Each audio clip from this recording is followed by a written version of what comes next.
Um grande matemático francês, Henri Poincaré, escrevendo uma vez sobre o processo de invenção em matemática, de descoberta, logo nas primeiras palavras, nos primeiros trechos do seu artigo sobre o processo de invenção, de descoberta matemática, ele se detém e se afasta um pouquinho do objetivo dele e pergunta por que é difícil, por que matemática é difícil, né?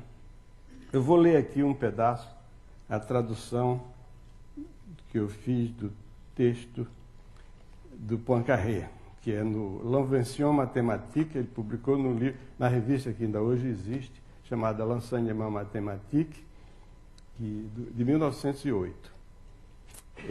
Poincaré diz o seguinte: um fato nos deveria causar admiração se não estivéssemos tão acostumados com ele. Como acontece que existem pessoas que não compreendem a matemática? Se a matemática não invoca nada a não ser as regras da lógica, aquelas regras que são aceitas por todos os indivíduos normais, e a evidência das mesmas se baseia em princípios que são comuns a todos os seres humanos, os quais ninguém pode negar sem parecer tolo, como e por que acontece que existam tantas pessoas que são totalmente resistentes à matemática? Que nem todo mundo seja capaz de inventar, não é mistério algum. Que nem todo mundo possa guardar na memória uma demonstração que certa vez aprendeu, também se compreende. Mas que nem todos possam entender um argumento matemático quando nós o apresentamos, isso é o que mais surpreende. Além do mais, aqueles que não são capazes de seguir esse raciocínio, a não ser com grande dificuldade, eles formam a vasta maioria. Isso é inegável. E a experiência dos professores secundários certamente não me contradiz. Poincaré, ao escrever isso, estava começando a tratar do processo mental que conduz à descoberta matemática. Ele lança a provocante pergunta e logo deixa o caso no ar e não volta a ele depois. Que eu saiba, essa pergunta de Poincaré ainda perdura até hoje. Ela é muito antiga e bem moderna. Ela é antiga porque a gente percebe quão antiga essa pergunta é quando a gente lê uma anedota, uma história que é atribuída a Euclides, uma história provavelmente apócrifa, provavelmente recai aquele dito italiano, se non è vero, è bene trovato, que não é verdade, mas ilustra o ponto. Que é o seguinte, diz que Euclides estava ensinando geometria ao rei Ptolomeu, que já começa por aí, né? Rei não estuda geometria. Presidente, muito menos, né?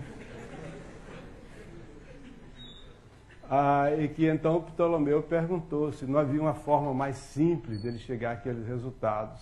E ele respondeu, disse: Majestade, não há caminhos reais na geometria. Caminhos reais, você sabe, eram aquelas estradas que só o rei podia percorrer, porque era para ninguém estragar, né? A outra história, outro exemplo que ilustra a dificuldade de aprender e de ensinar matemática, é a expressão pons asinorum. Na Idade Média, e pouco depois, já no Renascimento também, e até hoje, ainda existe essa expressão. Eu acho que para vocês não, mas no meu tempo, ainda que remonta já mais ou menos essa proximidade da época que eu estou me referindo, havia essa expressão pons asinorum, só que era traduzida para o português, era ponte dos burros, né? Ponte de burro, mata-burro, é uma coisa que existe no interior do país. São as pontes sobre riachos formadas por cilindros de madeira justapostos que uma pessoa ou um veículo pequeno pode passar, mas um burro não pode, porque suas patas ficariam presas entre um tronco e o outro, né? Essa expressão pons asinorum, então, representa uma coisa que uma pessoa inteligente pode aprender e um burro não passa, né? Alguns teoremas de geometria eram conhecidos como pons asinorum. Um deles era o teorema de que os ângulos da base de um triângulo isósceles são iguais. Isso é um exemplo de pons asinorum. nos dias de hoje, um bom candidato a Pons Asinora é continuidade uniforme, convergência uniforme, coisas assim desse tipo, né, que representam um grau a mais de dificuldade sobre a cabeça daquele que teve uma dificuldade enorme de relacionar o epsilon com o delta, depois aparece um epsilon que busca um delta que sirva para todos os pontos, aí é demais.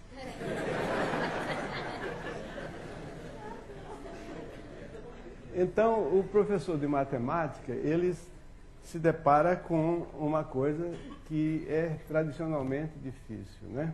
Que é ensinar matemática. No começo do século XX, havia também uma crença, final do século XIX, de que havia no cérebro humano uma protuberância chamada a bossa da matemática, que certas pessoas dispunham dessa protuberância mais acentuada, então essas pessoas eram capazes de aprender matemática. Outras pessoas que não tinham a bossa da matemática, aí vem essa história de bossa, vem daí, né? Nem daí não, existe de outras situações semelhantes, né? Uma bossa para alguma coisa, né? Significa uma parte do cérebro que atendia a facilitar a aprendizagem daquela coisa. Então, a bossa da matemática foi uma crença que existiu, né? E que aparentemente, até que seja ressuscitada, não existe mais.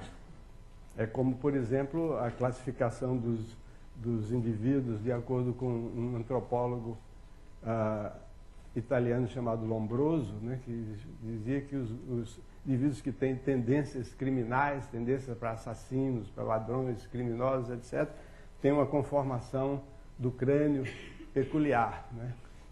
O que certamente não é verdade, não foi comprovado estatisticamente. Bom, então, quer dizer, existe essa dificuldade. A única vez na minha vida, aliás, não foi a única vez, não foi a segunda vez na minha vida que eu estive conversando com um presidente da República, aliás, o presidente mais ilustre que nós já tivemos em termos de educação e formação cultural, etc. Ele me disse assim, desassombradamente, eu odeio matemática. Eu fiquei, né, o que você pode dizer a um presidente, né? Eu não pude dizer o que eu pensava, né? Aí eu disse, presidente, o senhor acabou de dizer uma coisa que talvez seja a coisa menos original que já foi dita. Porque eu nunca encontrei uma pessoa que dissesse, eu odeio ortografia, eu escrevo chuva com X e não estou nem aí para o resto.